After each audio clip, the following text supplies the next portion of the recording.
What's up, everybody? Welcome to Squarin Around. We got a jam-packed show for you today. I'm Jacob Rodriguez. That's Andrew Zimmel, Texas State Sports Press. This is actually kind of a vintage show that we have lined up today, meaning I actually did my job as a producer and did a lineup and have a run sheet ready to go for Andrew and I to just riff on all day. But first, Andrew. On the last episode of Squaring Around. If Texas State starts winning, a lot of these conversations become moot.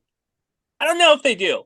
And I'm gonna disagree with you there because I think that the Texas State fan base is in part teachers, right? Like I think that's the biggest export Texas State has, which is not, we know how that goes. Not a lot of like money to give, and losers. Like we don't have a ton of people out here that are making Valero money. So maybe you're right. Maybe a bunch of us can give $100, but UTSA and San Antonio, it's a tough one. Andrew Zimmel, repent for your sins. Look, was that clip taken out of context? Maybe, right? I do think that there is something to be said. I'm not saying everybody that graduates from Texas State is a teacher and a loser, and those are not synonymous. It's just that we don't have the money that some of these other places do. We don't have like a big-time booster giving money back. And if you are somebody who is graduated from Texas State and is making a bunch of money in tech or construction or whatever, and you're not giving it back, well, then I hate to inform you, but you are a loser. But thank you, Boko, for making this appearance on the show. I appreciate it. Tired of winning the tailgate but losing the games? We can't help that. But we can tell you what the hell is up with each team and what's going on across sunny San Marcos. Texas State fans, get on your feet. You're listening to Squaring Around with Jacob Rodriguez and Andrew Zimmel.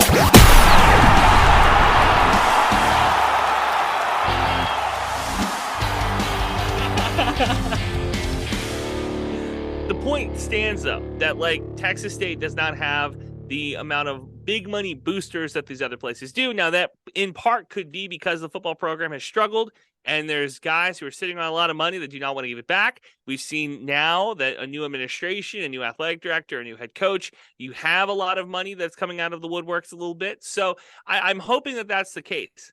But the point stands, there's no Dell that is at Texas State. There's no Tesla. Even though I imagine that Jacob would happily give Elon an honorary degree, there's no Joe Rogan, right? There's nobody that's hanging out here making a ton of money to give back to the Bobcats. I think it's just a matter of time before somebody comes out and goes, here's Texas A&M University Qatar, but for Texas State. Where would you want it? Where would you want a Texas State filter school, but in a blood country? I guess if we could work something out with Blood Diamond Co., get a discount on those Texas State rings. Got you. I still don't have one, actually. So, no. Put Texas State and have like a major in cobalt mining. Yeah, lithium and cobalt mining. Yeah, I mean, I was always saying Texas State Beijing has a nice ring to it. Texas State Beijing. Chairman Zimmel, dude. That's what they called me in college, Chairman Zimmel. Did you see that even the football team shit on me this week by putting out they had 51 signees? It's not, if you do the math correctly, it's 51, whatever. Hey, in my defense, they also committed a long snapper. Whose fault is that? Not mine. I'm not signing these kids. Oh, no, and I do think that it's funny that there is like a tongue-in-cheek thing going on here between literally everybody in the media and you. And maybe it isn't. Maybe they just don't even know that you exist. And they're just consistently just putting out the 51. There are 51 signees because I've not only seen it from our friends over at the Austin American Statesman. I saw it at the Daily Record. Our guys, I'm pretty sure at Dave Campbell have said too, it's 51 signees. And the funny thing is I don't think you were off. I think you said 52, right? Yeah, it's like by one. So it's either Carson Kaiser, and then because I wanted to make myself feel better, I just added the long snapper to my own list. And so I was like 52. So yeah, so I don't think that there's any big problem there. Potato. But all of those guys are officially signed. I had been pretty reluctant to say these are Bobcats. This is the face of our new team. TJ Finley in that group. So it's kind of like, I don't know. All of these guys could have been, were definitely fielding offers the entire time, right? Wouldn't you think so in this day and age? Probably, but here's my question. So are you more reluctant to call a T-shirt fan a Bobcat fan or a commit a Bobcat? What are you more reluctant? Well, these guys actually go to the school. So Okay. actually they are on payroll from the university. So Their scholarship no, they're not all scholarship though. yeah, most of them though. Most of them. All right. Okay. All right. Yeah. I don't know if I think Adrian was right. Like I don't know if Carson Kaiser was a scholarship player or not. But 100% sure the long snapper I added to the list out of spite was not a scholarship player. Have you seen those? I mentioned this, I guess, earlier, but the scholarship players being long snappers or just being a long snapper is such a thing, like in the TikTok world, like just me trying to get my shot. Like I've seen so many TikToks of that, like just trying to, or when these guys first got onto campus, the Take Back Texas crew, GJ Kinney's coaching staff, like one of the first videos posted under all these guys, like, Take Back Texas, who should we be watching? We're long snappers. The most active player base in maybe high school football. Let me ask you, long snapper or kicker, which one's more annoying? I don't know. I've been advocating you to add punters specifically into our fantasy league for like 2 years now. So I think that kickers are more annoying because they can lose you games, even though long snappers are the ones that are putting the ball on the tee, essentially. Like they're the one that's getting it back there. So a bad long snap could end up being a bad kicker. And I'll tell you, a death threat to a kicker, very common in today's world. A death note to a long snapper, an anomaly. So maybe a safer profession being a long snapper. And then you have like the other end of it too, like the Dick or the Kickers or Tyler Bass, who we love too. Also a Sunbelt guy. But big Tyler Bass fan. What happened to that? Huh? Whatever happened to Dick or the Kicker? Hey, he's bouncing around. I think he's on the Chargers last time I checked. Yeah. I picked him up in another fantasy league. It was the bottom of the barrel. I was an expansion team, and I had to pick up some guys. So Dick or the Kicker, welcome to Calvin Ridley's bookies. Well, you're now the defending champion in that adult fantasy league that we're a part of. Hell yeah, brother. Year, I think, that we're doing it. And I finally found my name. I did this right before we got on recording here. It's Zimmel's Asterix. Ah. That's pretty good. Pretty good. I guess I should make it a Z instead of an A. Whatever. That's a sidebar. Asterix. Exactly. So shout out Texas State for putting a ring on it. Kickoff for the UTSA game is officially set for, 2:30 on a Saturday.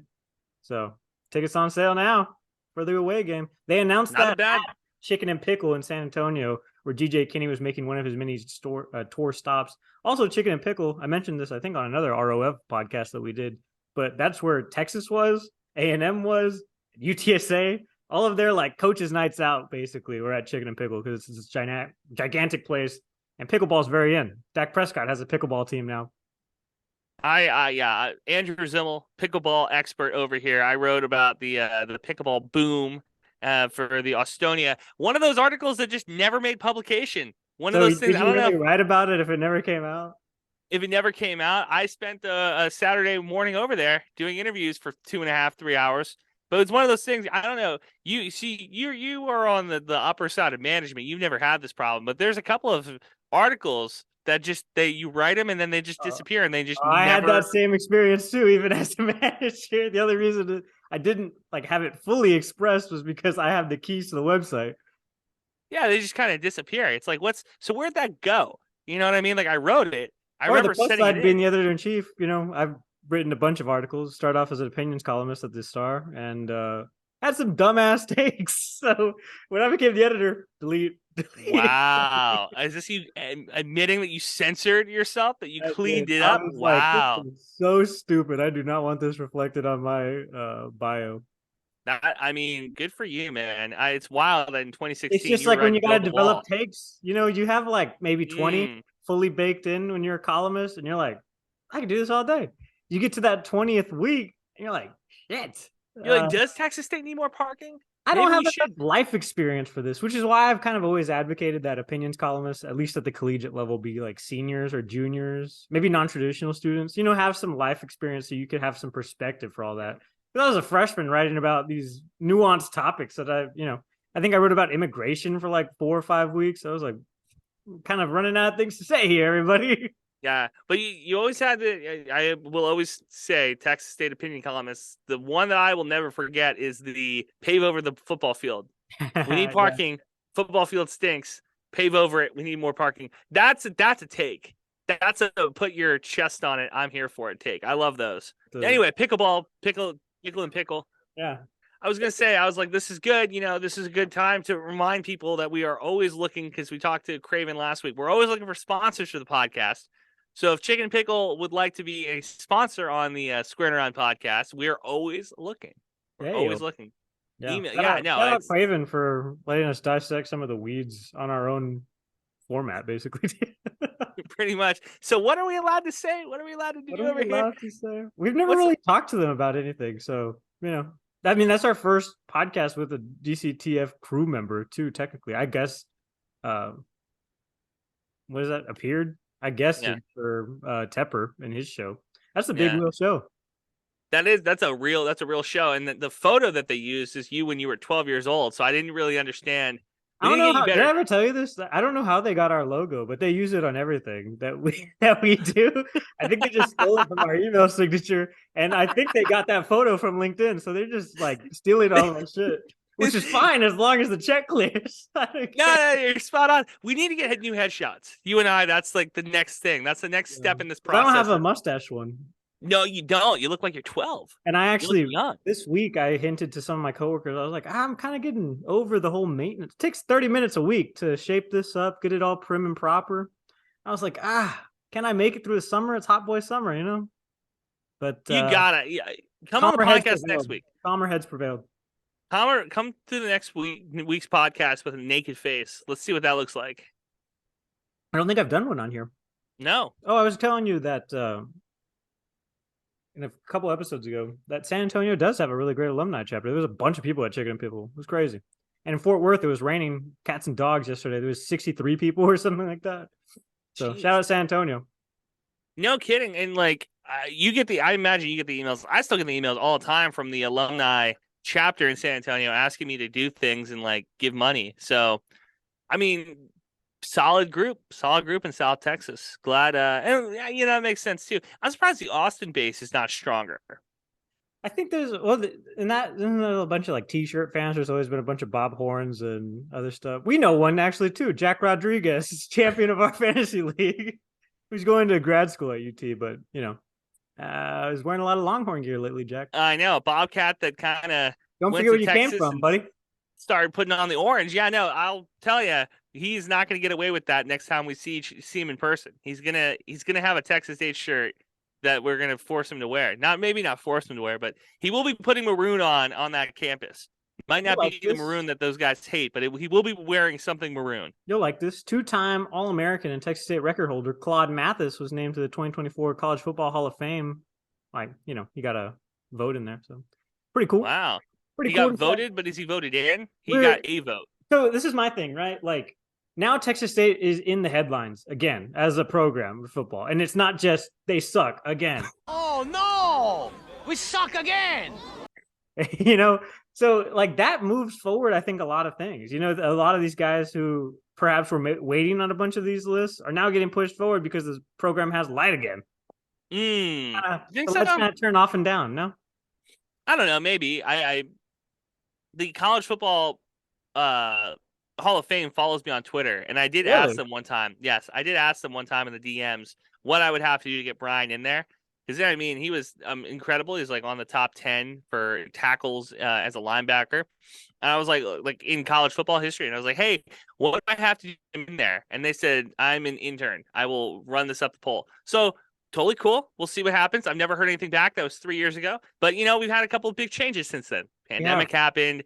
Brian is now working in Colorado. Like, there's a lot of different things that happen. But I will be revisiting this if what you say is true, and that if Texas State is good, that we get a little bit more juice for our alum trying to get into these like prestigious halls.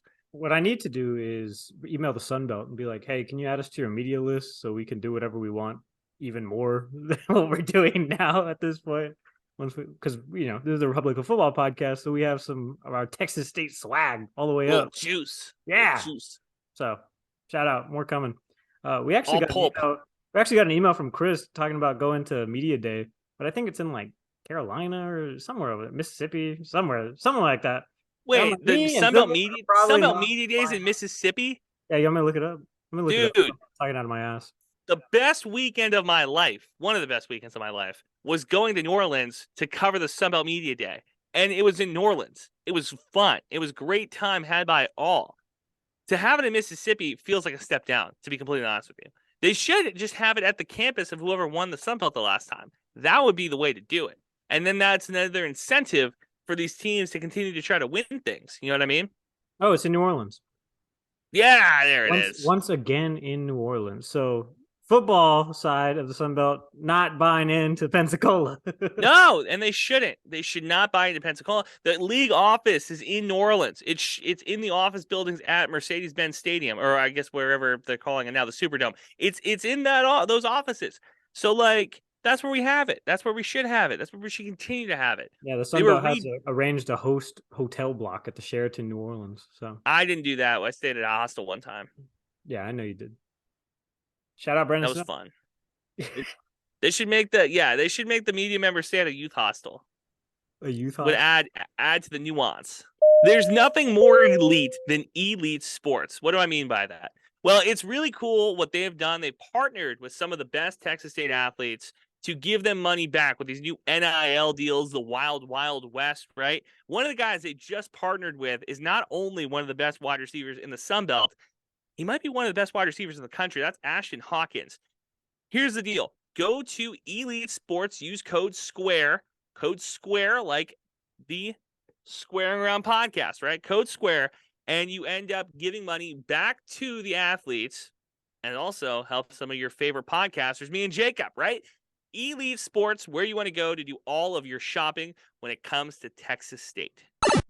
Friend of the podcast, Savion Patton got invites to the Falcons and the Titans, home of Aaron Brewer, longtime Texas State great. That was pretty cool. I got to talk to our boy Project Pat again too. Just slid in his DMs real quick and be like, "Hey, what's going on?" Congratulations, buddy! Trying to be buddy with a NFL player. The last time Savion, or the last one I should say, Savion retweeted was the Falcons one. So I'm not sure which one he ended up picking, but I guess we'll find out in the next 2 weeks. I mean, he's one of the best XFL defensive linemen, so he's going to be somewhere, I think. See, what's the minimum? I think it's like $700,000 a year. It's like whatever. Yeah, it's like, I don't think it's $700,000 is the minimum contract. Maybe $7,000 is the minimum contract. I don't think it's $700,000 minimum salary. You give somebody $500,000 minimum salary for a player on the active inactive list. $705,000. $705,000. Jeez Louise. For a player not on an active and inactive list is $430,000. God damn, I should have been an NFL linebacker, dude. That's crazy. And then guess what? They just fucking start turning out podcasts once they're done playing. They start off with microphones. Yeah. Golly. It's like when you retire from the NFL, they give you a microphone. They say, saturate the market. The more voices, the less odds of like bad things like coming out about us. No, I mean, shout out to him, man. And like, it's cool to watch this path, watch this journey, because everybody has a different path to get where they're going. To see his path and like watch him walk it right now to get where he wants to go is really, really inspiring and really cool. If you want to watch that whole interview, that's on our main site. You can follow us on Twitter at SquarinPod. Check it out. It's in our little bio there. Just click on our podcasts on Apple or Spotify. I remember that year that he did not play because I was like, what happened to Savion? And literally people forgot about him. That's what the whole purpose of that interview. Whenever a scout had came to ask about one of my teammates, and he had told me that the scout had said, what happened to the number 88 guy? And then I said, what did he say after that? After you told him what happened to me? And he was like, yeah, man, I was just asking, man, because a bunch of guys forgot about him. And so that like put something in me. I'm like, yeah. And so I literally got on my wall till today, like on a note, like a sticky note, is that they forgot about me. He was talking to scouts and stuff, and they were like, hey, what happened to that Savion Patton kid? People forgot about him. So now he's definitely making sure people remember him forever. I kind of remember that conversation because we were in your office and you were asking about certain players. And then there was like 2 guys who had graduated, Savion who wasn't playing, and like another guy who was injured too.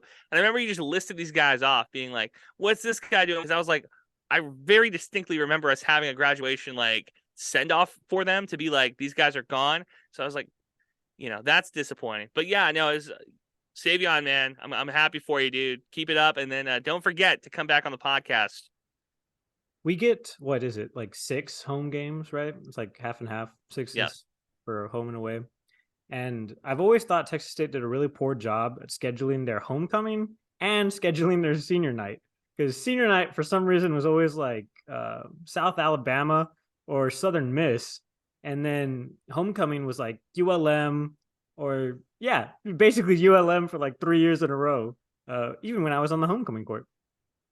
But yeah, I don't know what's up with that. Because I remember, too, like going back to that conversation about seniors, I remember senior night, we just got our asses kicked for like 3 years in a row. Even Brian's year. Well, especially Brian's year. Especially Brian's year. Don't say even Brian's year, especially Brian's year, bro. Like, it was a tough time, man. That's athletic department issues. Normally, I always said that you'd want to have your homecoming for like the biggest game of the year. The biggest game of the year will always be the UTSA game, right? So when UTSA comes to town, that's 9 times out of 10, but you also don't want to have the homecoming game be like the 3rd game of the season.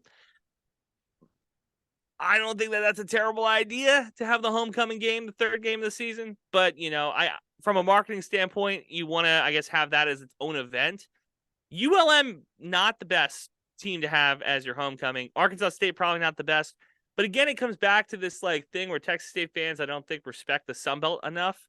That like, because we are the far west outpost, that we don't have that regional connection that like Troy and South Alabama have, or App State and Coastal have, where it's like kind of next to each other.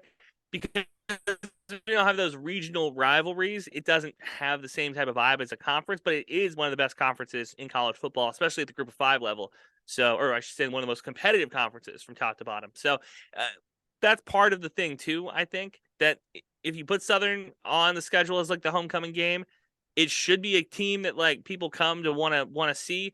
But sometimes Bobcat fans don't. You live, you love, whatever. In track news, Zimmel, NCAA Nationals was last week. How do our boys do? I broke our record for ruining somebody's career basically before they go the next week. Chris Preddy is an All-American, 2nd-team All-American. Also, Elizabeth I was also talking about too in that same podcast.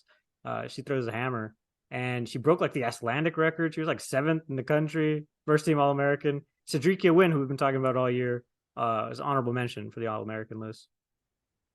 I forget how flooded it is as a runner. Like, everybody in the country runs. It's crazy. Like, when you add an athletic department, first thing you add is a track department or a track program, and everybody can run. It's amazing. So shout out to the track team for continued success. I think this is the most people that we've sent to the NCAA finals, nationals in, since 2017. That's pretty good to have 3. 2 of them are freshmen, by the way, too. So more records to come, especially from our boy, Chris Preddy. And to get past the Jacob Rodriguez curse is such a huge win for this program. The fact that Jacob has at every turn tried to find ways to reverse jinx and curse our beloved Bobcats, to get these guys, to have them on the podcast. I told you when he came on, I was like, you said it to him. Yeah, this could be a bad idea. I'm glad that it worked out. Well, I've always been a proponent of the Charles Austin curse. I think this university needs to pay more reverence to our brother, Charles Austin, Olympic champion for the high jump. Even though we have the street's not enough for you? You want more? Street in town. It's right behind the baseball field. If anytime there's a train, you're screwed literally both ways on the side of town. Also, it's like, what is it? Caddy corner to like a Walgreens, and then the dog park that's like never cleaned. And every once in a while, when it's super windy in San Marcos, it just kind of smells like shit in that area. You know what? You laid it out for me. I'll take it. I'll say that. Now it's going to be really nice, though, once the baseball stadium is like revamped and softball gets some swag out of that, too. And then since now that they've, I guess, redone the University Event Center, too, that whole end of the street is really nice. And you get a bridge now, too, which we didn't have when we were in college for 2 years. Yeah, I mean, what would you rather? Where would you rather it be? Where would I rather it be? Yeah. I don't know. I guess Because there's an easy answer here. Because there's one street that like is really important, but that one's not going to get changed. That'd be LBJ. You're not changing oh yeah, LBJ. for sure. No, yeah. So it's like there's only so many good streets in San Marcos. There's not a whole lot of them that are around the campus. Sesame? I really like that Wonderworld turnstile. I remember going through that on a golf cart, just battling against traffic, hoping I didn't get hit by a Texas State bus. What about Sesame? Would you change Sesame to Charles Austin Drive? Oh, Sesame's pretty cool too, but I don't know. Okay. Like I said, I agree with you. It's a kind of a crappy area, joke intended, pun intended, with the dog park. Side of the track, maybe somewhere closer to the track. How about that? Or around the stadium, make that be Charles Austin Drive. Okay, all right, that's fine. I like that. What's I like that bus route? It's like Stadium Drive or something like that. Whatever, change it to Charles Austin Drive. Drive. But then you want something named Stadium Drive or whatever they end up naming that stadium. You want to name it that too, I'm sure. Elon Musk Way. Elon Musk Way. Elon Musk Way. I want to talk about, we've talked a lot about country music. I want to talk about country music and baseball. The Texas Longhorns, as we all know at this point, lost in a crazy super regional against Stanford, who Texas State played. This is how I'm tying it all back to Texas State last year and lost to. I don't want to say in a similar fashion, but kind of just as sad. But it was so sad that country music star Parker McCollum had to tweet about it. Yeah, I think that their loss is worse. Yeah, I think that the way that because they couldn't field the ball. Yes, I think that the way that Texas went out was even sadder. Because the thing is that those fans are on such a high horse that when they get knocked off of it, it's a long way to fall. Whereas Texas State was the spunky underdog and came up just short to the evil Republic of Stanford. You know what I mean? The People's Republic of Stanford. Parker McCollum, by the way, always reps Cheatham Street Warehouse and stuff. So, you know, he rocks hats and stuff constantly. Just came out with a new album. Give it a stream. Shout out Parker McCollum. June 12th, he tweeted, possibly the greatest 8th inning in UT baseball history. Immediately preceding that, at 10:50 p.m., June 12th, 2023, and possibly the worst 9th inning in UT baseball history. I saw that. I was happy about it. I'm not going to lie. And I've been keeping up with college baseball and country music for a while now. Guy I love to listen to, Charles Wesley Godwin. He's lives in Morgantown still, which is a college town. I guess it's San Marcos of West Virginia. Dude, don't get me started. Or is it much Don't get me started. My mom went to Morgantown. I could talk Morgantown for days. Don't get me started on Morgantown. That's a place. That is the San Marcos of West Virginia by far. But here's the difference. Where San Marcos is centrally located and can go to San Antonio and Austin, there's nothing like Morgantown's covered by mountains. You can't fly in. You have to fly into Baltimore or DC and then drive, right? So it's kind of like Jonesboro in that way. Here's the deal, though. Because it's a party school, like, don't get it twisted. It's a party school. It's a party town. Because it's a party town, it's so, like, distilled. Like, and Mountaineers are a different breed. You think Bobcats are, like, partiers? You think Arizona State fans are partiers? West Virginia was the first party school. Like, West Virginia and Florida State are the godfather of the party. They burn couches when they win. They burn couches when they lose, okay? Like, this place is incredible. Chef's kiss. Doesn't get better than that. I thought about going there. I looked at the out-of-state tuition. I was kind of turned off by that. Excellent place. And here's the thing. The Texas State women and the Mountaineer women have a thing in common. Big legs because they got all the hills, you know? So all of the legs, super toned in Morgantown and at Texas State. So it's something that brings them together. Don't sell yourself short, Zimmel. You know, bigger guys, you're carrying the same weight, you know? So, I've seen your calves. You have very nice calves. My calves looked really good until I moved up here. Now that they've gone away. The tone, the definition. I used to have the most defined legs. It used to look like a swimmer from the waist down. Wow. And now, not anymore. Were you shaved too? Yeah, dude. I look good. Well, anyway, Charles Wesley Godwin, obviously very big West Virginia fan. Because he's there. It's the San Marcos of West Virginia. We just finished telling you guys that. And he loves the baseball team. So he's constantly out on the mound, or not on the mound, but like on the Greenway pasture with his family, enjoying the game and tweeting about the West Virginia Mountaineers. He also just retweets the same clip, MP3, of him singing Country Road every time they win. But they didn't make the College World Series. So His Twitter's a little dry right now. But friends with our friend of the podcast, Zach Lane Bryan. Yeah, no kidding. It's like this is 6 degrees of separation to like get back to the podcast. I enjoy it. All the way back to the podcast. Yeah. Well, because we had a huge conversation with that with Jessica Mullins too. Also on our main feed at Squarin Pod. Check it out. I wanted to ask you this. TCU's playing for a College World Series title. You're a big TCU guy, not for practical matters, but because money talks. Money talks, baby. Hypnotoad Podcast streaming now on all platforms. Would Texas State have been one of the last 4 teams in had we beaten TCU at home the same day that Trouty got tossed? Ooh, that is a tough one. There's a lot. See, the thing is, there's a lot of good teams. For the sake of this podcast, I'll say yes. I think, though, in my heart of hearts, I do think that Texas State was like first 4 teams out. They might have been that 5th team. You know what I mean? Like they were on 6 or 7. Like it. Because we're a fringe team, but like losing those last whatever games, not sweeping ULM too, probably didn't help, and then getting skunked out against Louisiana.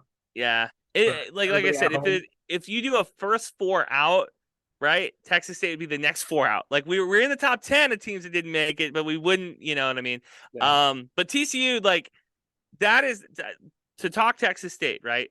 What TCU is doing right now, being bad at pitching all year, not having any real hitting until the end of the season, and now everybody's kind of like playing their best baseball. That is the key to Texas State, because Texas State, I think, has a similar situation where the pitching was kind of so-so, the hitting was a little bit so-so, like not everybody was hitting at the same time. Right now, TCU, all the pitchers, for whatever reason, are pitching really well, and the hitters are finally making contact. And I think that's like when we talk Texas State baseball in the future, that's going to be something that we look at. It's going to be like, okay, yeah, the team has done this, this, and this in the month of May, but in April, May, or I should say in April, but May and June is really when you need to play your best baseball. And if we see a guy, I don't know, I'm just trying to, whatever. If we see a guy that's hitting 218 the first 2 months and then starts looking closer to a 400 hitter in the back half, that's something you pay attention to, right? Like it's not, because if he can keep that up, those are the type of guys that can help you get to the World Series or just playing super regionals. And that's really what Texas State should be doing, is just consistently being a super regional team. Because then if things fall your way, a guy gets hurt on the other team, another team has a batting slump or whatever, all of a sudden you end up in Omaha. It's not an impossible task. It is really hard, though. So I guess we need Randy Rogers, George Strait, insert another, maybe Parker McCullum adopts Texas State to start tweeting about us. Andrew Zimmel. Yeah, we do tweet about this team, though. Andy Bob. This is my country music persona. Andy Bob. Andy Bob. He makes folk music. Streaming now on all platforms. Well, that's why I also appreciated Texas State baseball making this graphic, which I think is the craziest reach graphic we've seen in a while. The graphic that says winning, italicized. The Bobcats have set 2 new program bests overall, 83 and home 51 victories in a 2-year span. It's like, that's a very random span. So the joke is, and for those of you that don't know, the joke is that ESPN Stats and Info will put the most weird stats out. It's like Tuesday night at 73 degrees, Mike Trout hits the ball 500 feet, right? This is such a niche stat. Like it's so microscopic, and that is what that is. It is the like Penn State has had a player in every Super Bowl except for XYZ. Texas State has broken this record, this program record of wins in a 2-year span at home. It's like, okay, cool. What do I do with that information? Like super, super niche. Like that's not something I can bring up at the bar. Like if I'm sitting next to, let's say it's me, a TCU fan and a Texas fan, and me and a Texas fan are having beers and the TCU fan's giving us grief about going to the World Series. I can't turn to him and go, hey, guess what? Texas State has won 81 games at home over the past 2 years. This doesn't have the same juice as like we're back to the World Series or Texas being like, we've had a team. What was there? They had a niche stat too. They were like, we've had a team play in every playoff of every sport in the calendar year of 2023. And it was like, what the hell does that even mean? That's like, kind of cool. It's like the guy who owns the Nuggets, but he also owns the Avalanche and the everything else. And so he's like, I have a title in every single sport. Okay. But it was so like, okay, so they went to they sent somebody to the championships in NCAA women's golf, and you're like, cool, man. I'm glad that you're having success as a program over there. But like, are you playing next Saturday? You're not. That's tough. Good Who won luck. the NIT of golf? Texas State. Just saying. Did we Everybody. really? Yeah, remember the National Oh, I College forgot about Golf that. See, that's the problem with this school, man. Hang the banners. Hang the banners. Put the banner up. We The have a NIT few of golf. lapses, I think. I haven't been in Strand since we played Louisiana, actually. Funny enough, we played the Cajuns, and I was at that game for the Jeff Foster night. But I didn't really look up. Somebody reminded me that Karen Chisholm's was somehow remembered. I think we should still do more. It should be like Karen Chisholm Stadium or something. Not remembered. Yeah. Not memorialized. Not memorialized. She's alive. Even She's alive. She's out here kicking. You She's know what gonna- they need to do? Here's Here's what they need to cycle do. again, probably for the football game entrances. Here's what they need to do. And this is a super simple one here. All right. There's got to be a Goodwill in San Marcos or the surrounding area where they have a bunch of bad golf clubs. Send us a putter and send us a little one of those wall banners and has golf NIT, and we can put it up right behind Jacob's head, and that'll be our reminder that the golf team has this like national invitational tournament championship. Yeah, I might go to Hobby Lobby and make one myself. Just cut out the Exactly. Get the print on or the iron on letters, iron it onto a felt deal. I like the idea. I don't think it's a bad idea. Yeah, I mean, we're gonna do it before them for sure. So, also, by the way, the golf coach for the men's side is the only coach that does not have a contract. He's technically an hourly employee. I thought it was a volunteer position. I guess. I don't know. It was weird because they make the same amount, the men's coach and the women's coach. So I was just wondering. Shout out Title IX. Also, the women's coach, the women's team as a whole actually did very well this season too. They won a couple tournaments. So I felt like they've always been like good. They've been better than the tennis team for sure. Oh my God, yeah. I don't know why Rue didn't want to be the golf beat writer. Decided to be the women's tennis beat writer. It's like that was on a plate for him. He could have been the golf.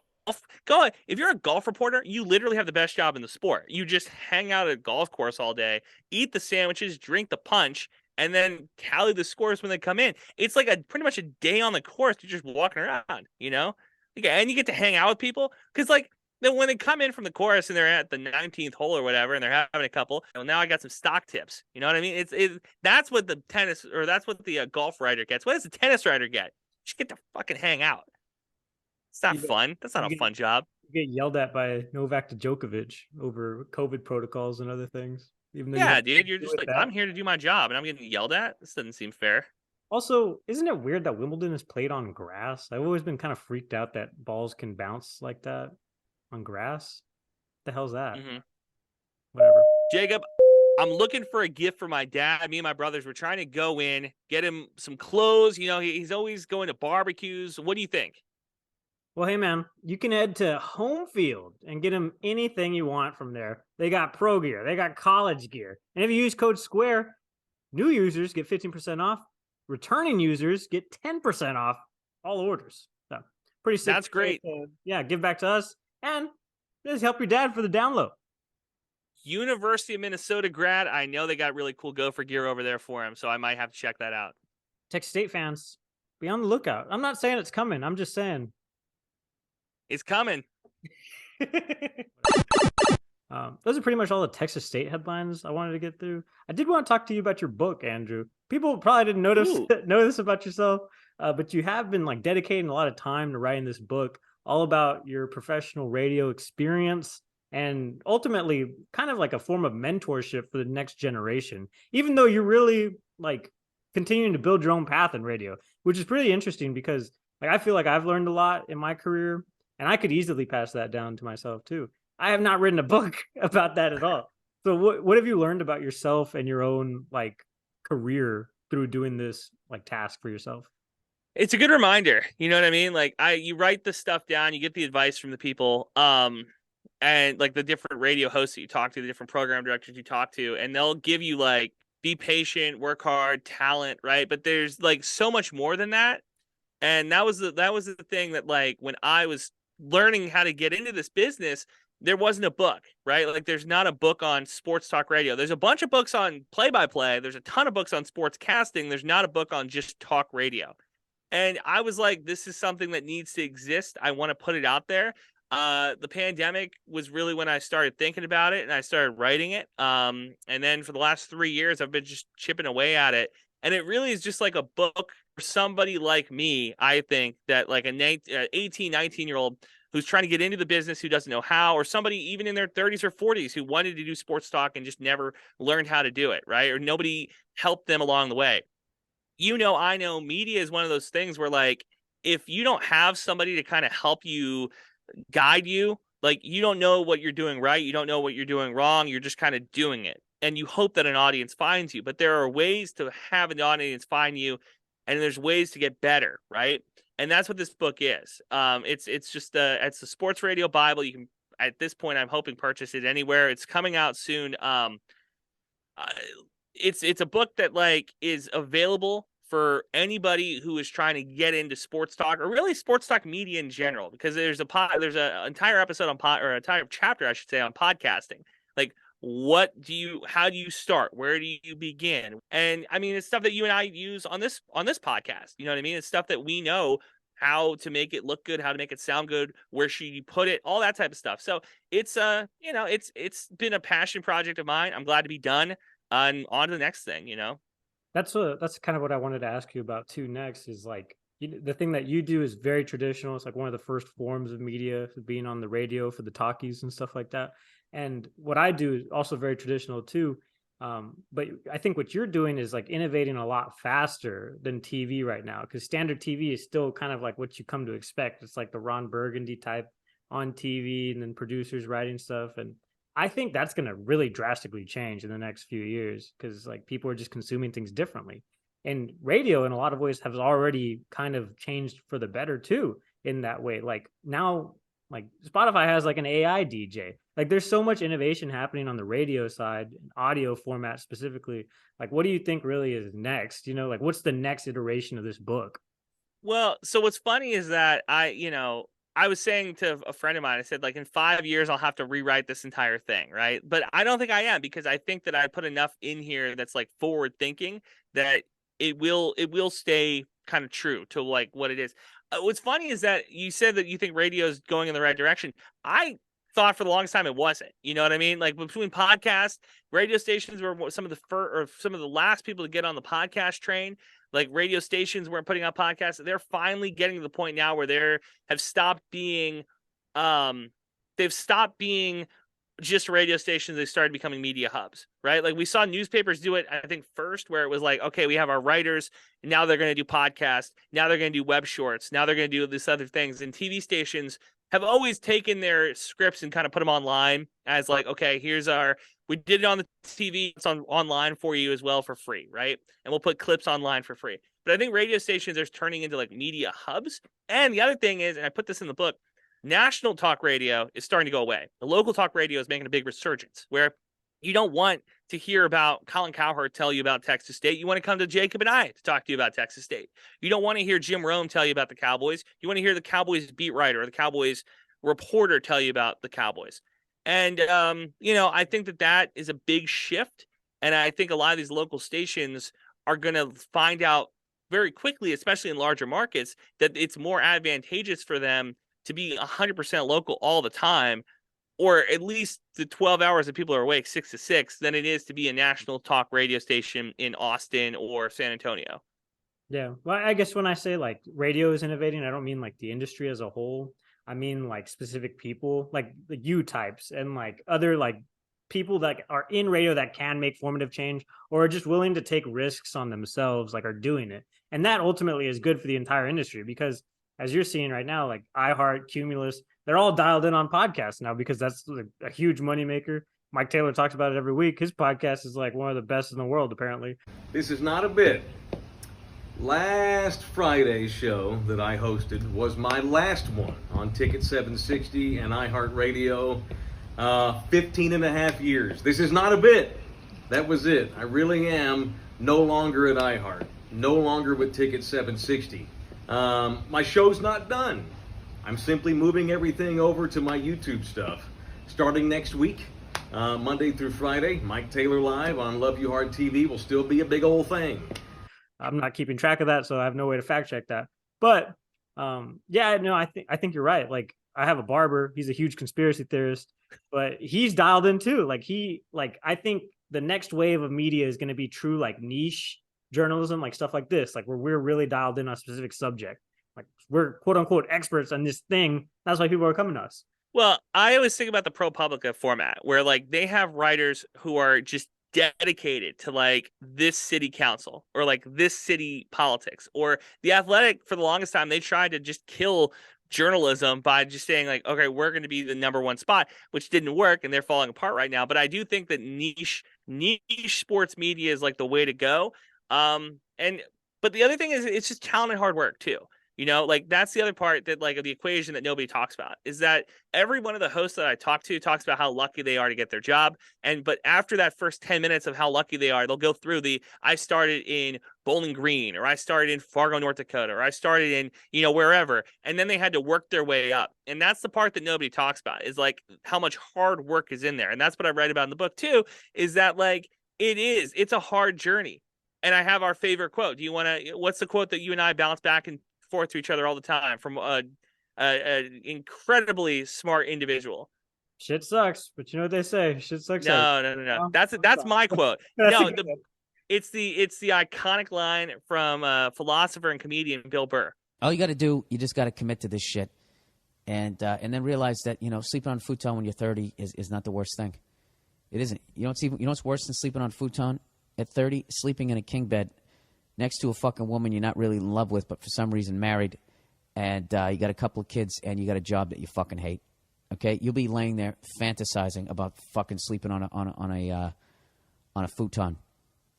There's no risk when you go after a dream. It's all fucking reward. It's all going to lead to something good. It always does. There's a tremendous amount of risk to playing it safe, and that leads to unbelievable levels of regret, which is something else I've also experienced because I'm an old motherfucker. I would rather quote Billy Burr in this one? I did quote Billy Burr in there. I said you would rather sleeping on a futon, living the dream, than sleeping in a queen size bed and hating your job and hating your life. Yeah, so his podcast and Mark Maron's podcast were some of the first like podcasts aside from Joe Rogan. I've been listening to Joe Rogan since I was a little 13-year-old loser watching these guys get high on the internet. But like those podcasts to me stick out so big because it's just personality driven, and then they know something, you know, they know something about a lot of things. And for us, that's why you're coming to this podcast, because we know a little bit and we're okay to make fun of people and create relationships and, you know, do all that jazz. Mm-hmm, exactly. So if you are interested in doing something like this, if you're like, hey, I'm thinking about starting a podcast, hey, you know, I want to get into sports talk radio, Sports Talk Bible, available exclusively on Amazon. Sweet. Yeah. Awesome, man. I'm super proud of you. I haven't been able to interview one of my friends in a long time, so that was a really fun exercise. Yeah, man. That's pretty much all the headlines that we're getting through. I kind of burned through all of the content that I had stashed away. So who the hell knows what we're going to do next week? Stay tuned to figure it out. Right around. We'll come back and talk about the next big book that Zimmel's writing. Yeah, the next big book when media flips overnight. That's the session style. This is Squaring Around on the Republic of Football Podcast Network. Thanks for listening. Follow us online. I will say, Andy, we've collected a lot of OnlyFans content creators as followers. I'd like legitimate people. Follow us at Squarin Pod today. Thanks for listening. New episodes out every Thursday. Follow the boys on Twitter. Eat 'em up. Eat 'em up.